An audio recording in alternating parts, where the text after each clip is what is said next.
Joignez-vous à la discussion. Appelez ou textez le 187 Cube Radio 1877-827-2346.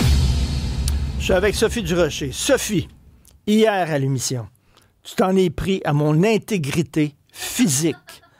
Devant tous les gens qui nous parlaient, Sébastien montre la photo de mes orteils.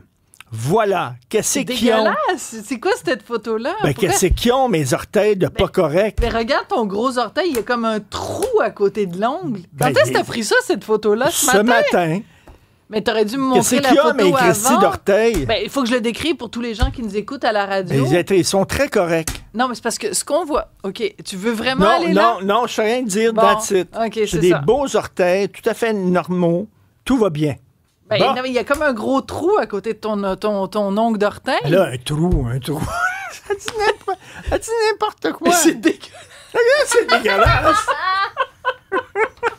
puis je suis censée faire ma crotte. Non. Qu'après ça, j'ai des très beaux pieds. Oh, voyons mon donc. Dieu, bon. OK. Bon, c'est ça que tu étais en train de préparer comme mauvais coup avant qu'on aille en ondes. Ben oui, t'étais là, parle-moi pas, puis t'étais en train de texter Sébastien. Bravo. Bon, et moi, voilà. en plus, je voulais... OK, parle-moi des G-strings avec du poil de noun. Non, je veux te parler d'abord de Mark Carney. OK. Ouais, c'est pas... Tu vois, je suis arrivée ici en disant je veux commencer ma chronique avec quelque chose de sérieux, puis après, on va parler du G-string. On passe des pieds... Des orteils... Au poil de noun. Bon, alors on va commencer là-dessus, puisque tu as l'air d'être dans un état d'esprit léger et convivial, puis on passera aux choses sérieuses après. Hier, Stéphanie t'a parlé de cette ligne de produits de Kim Kardashian et de sa compagnie Skims, où on voit en fait des G-strings et il y a des poils pubiens. Pubiens. OK? Ce ne sont pas les vrais de toutes les poils couleurs. pubiens. Ben non, mais c'est juste pour donner l'illusion. Mais c'est drôle, les filles n'ont plus de poils maintenant parce c'est qu'elles se exactement rasent ça, et c'est se mettent ça des poils. qui ne tient pas debout. C'est des perruques de noun. Non? C'est ça que c'est, là. C'est des moumoutes. Des moumoutes. Des moumoutes. Des moumoutes de noun. C'est ça que c'est. Oui. Ben oui. On est censé faire du journalisme sérieux. Allez. Moi, je veux parler de choses sérieuses. Okay. Et donc, voilà, je voulais juste dire que je trouvais ça complètement ridicule et c'est une aberration parce que, tu sais, quand on regarde des fois, toi et moi, des films, des vieux films, mais surtout les films français, mettons des années 60, 70, très souvent, on voit la femme, elle lève le bras puis on voit du poil en dessous des bras. Non, mais moi non plus, je trouve pas ça élégant. Moi, je passais tout ça à l'électrolyse, il reste strictement que dalle. Mais en bas, il reste encore des affaires. Mais en haut, il reste plus rien. Mais c'est pour ça, c'est juste pour te... En haut, il reste plus rien. Mais c'est quand même étrange le rapport qu'on a avec les poils, parce que donc, années 70, les filles ont du poil en haut et en bas. Années 2000, les filles ont plus de poils en bas, mais elles portent des G-strings pour avoir du faux poil en bas. Et ça revient à la mode maintenant, du poil en dessous des bras. Et il y a même des woke. Tu sais, les woke qui aiment ça, se teindre les cheveux, ils vont aussi se teindre en dessous des bras. Alors, si t'as les cheveux roses, tu vas avoir du poil dessous de bras rose. Voilà, c'est tout ce que je voulais dire sur le sujet. Tu sais que du Trisac se rase en bas? Est-ce qu'il a déjà parlé de ça publiquement ou t'es en train de révéler quelque chose? Je pense qu'on avait déjà parlé au micro. Oui, mais c'est parce que toi et du Trisac, vous parlez d'affaires. Non, mais il faut que ce soit propre. Bon, moi, je vais juste te dire, Richard, un gars qui se rase le pubis perd toute crédibilité à mes yeux. Complet, trimé. Pour que ça soit comme du beau gazon, comme une belle petite pelouse. Tu trimes la barbe d'en haut, tu trimes pas la barbe d'en bas. C'est ridicule. Bon, alors c'était une chronique au poil. Parle-moi maintenant de Mark Carney. Alors, Mark Carney est dans l'eau chaude parce que Radio-Canada, la société d'État, donc, a calculé le temps qu'il passait quand il fait des discours publics, quand il fait des discours, le temps qu'il passe en français et le temps qu'il fait en anglais.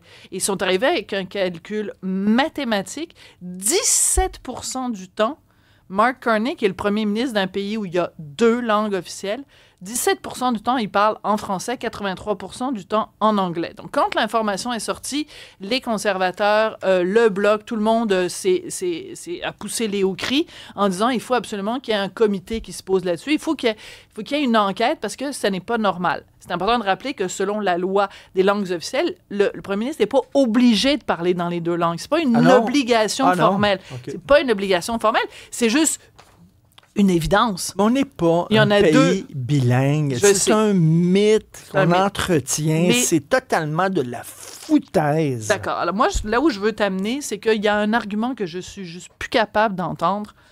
Ils ont demandé à Stephen Guilbeault, qui est quand même le ministre responsable des langues officielles, ce qu'il pensait de ces statistiques-là. Et il a répondu, Mark Carney s'est entouré de personnel francophone au cours des derniers mois. Ça change rien. C'est pas parce que le gars, il s'entoure de francophones autour de lui que ça le Non. dispense lui-même de parler en français. Donc, erreur, M. Guilbeault, très mauvaise réponse. Deuxième mauvaise réponse de la part de Stephen Guilbeault, et c'est celle-là que je suis plus capable d'entendre. Il y a plus de provinces en anglais anglophone que de Non, provinces c'est pas ça francophones. qu'il a dit. Non? Stephen Guilbeault a dit « Il fait beaucoup d'efforts pour perfectionner son français, Mark Carney. » C'est exactement le même argument qu'on a entendu à propos de Mary Simon. Et moi, je suis juste plus capable. Parce que quand tu me parles en français, t'es pas en train de faire un effort pour m'accommoder. C'est pas un accommodement raisonnable envers la communauté francophone que de parler français. C'est ton devoir et c'est une question de respect. Parce qu'on se rappelle que la dernière fois qu'on a entendu Sébastien, la dernière fois qu'on a entendu M. Carney parler en français dans une publicité, c'était avec sa chum, sa nouvelle chum, Léa Streliski, qui est à vendre pour 25 000 $. On va écouter ça, un petit rappel pour tout le La monde. situation, nous réduisons les impôts pour la classe moyenne, pour le logement. Il faut bâtir des maisons. Vous avez fait Harvard en économie? C'est correct. Oui, mais tu te rappelles pas quand il avait parlé du programme Bâtir maison, il faut bâtir maison. Bâtir maison. Bâtir maison, comme un E.T., tu sais, E.T., phone Ben oui. home, appel, maison, puis tout ça.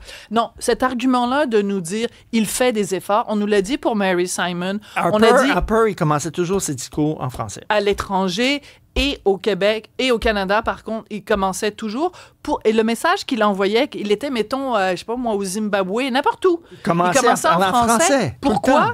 Pourquoi? Parce que c'était important pour lui de refléter le côté Merci. bilingue du Canada. Merci, tu as tout à fait raison. J'ai pas de poils sur le dash. Est-ce que je devrais avoir une moumoute de thorax? Aimerais-tu ça? Non, mais t'as 3 poils. T'as Albert, Antoine et Alexis. Oui. Il Alors, y en a 3. Non, mais la prochaine... Demain, une photo du thorax de Richard Ben oui. Martineau. Alors, non, Alors, merci beaucoup. J'ai une équipe fantastique. Travailler avec cette équipe-là, c'est comme rouler manuel. C'est le fun au bout. Alors, ils sont T'as eu ça, excellents. rouler manuel? J'adore ça. À la mise en onde, à la mise en onde, Sébastien Laperrière, merci beaucoup. À la recherche, Maximile Sayer, Alexandre Moranville-Wallet. À la mise en ligne, l'homme à la voix testiculaire, Fred Fred Bastien. Bastien. Et à la régie, le gardien du temps, Impitoyable. Olivier Guillet. Merci beaucoup, Alex. Hey, je vais y aller vite pour vous reparler d'une affaire en or, d'une opportunité génialissime qui passait sur les télés des Américains. Le président en personne, Donald Trump, qui vendait des montres. Hein, parce que pour ceux qui sont aux États-Unis, vous avez peut-être vu passer ces annonces-là. Il essaye de vendre des montres qui se vendent entre 499 $ et 2999 Est-ce que c'est fait aux États-Unis? J'ai aucune idée. Puis il vend ça, les Trump Watches. Puis là, on dit qu'il y en a toutes sortes d'éditions spéciales, certaines avec l'huile point dans les airs, toutes sortes d'affaires. Le problème, c'est que sur les sites de review, en ce moment, il y a 1 étoile en moyenne. Les gens disent qu'ils ont commandé au début de l'été, qu'ils ont jamais reçu, puis on a l'impression de s'être fait arnaquer. Tiens donc, quelle surprise. La montre Trump. On se reparle demain, 15h. Bonne soirée.